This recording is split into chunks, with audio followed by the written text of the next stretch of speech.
I know a lot of Loyola students, they think Chicago is just from the Red Line at Loyola down to the Red Line at Chicago, a little bit in between. My trend story, I went to Eric Solario High School, which is on the far southwest side, and that was really an experience because I've never been that far southwest on the Chicago side. I got to go to Leo Catholic High School, which is in the Auburn Gresham neighborhood on the south side, and it was really an incredible experience.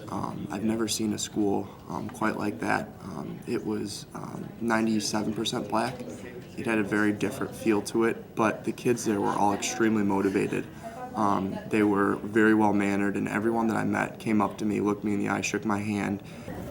So I did my profile story on the Chicago Coalition for the Homeless, and Loyola actually has its own organization, university organization that's related to the coalition. And so I went to their meeting and heard a few of their speakers for their speakers bureau talk about what it's like to be homeless. Okay, from my library experience, I wrote about trends in the decrease in libraries and librarians in CPS schools. And so I traveled to Kaminsky High School. My mom actually drove me because it's a rough neighborhood.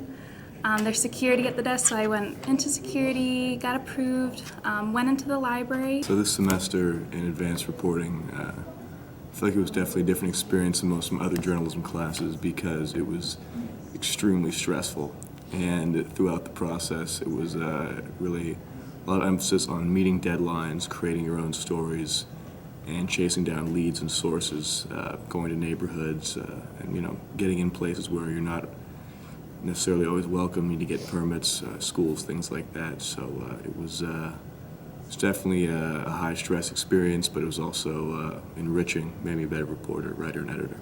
I went to the West Side Okay. to profile Frank Ladden, who founded the West Side Writing Project, which is a media program for middle school and high school kids. For me, it was getting out and going to a different neighborhood that I've never been to before, and truly understanding what people in Chicago are like that aren't in the neighborhoods that we always go to. And it kind of gives me a broader perspective of this whole project, and I really enjoyed it, and it was a nice experience.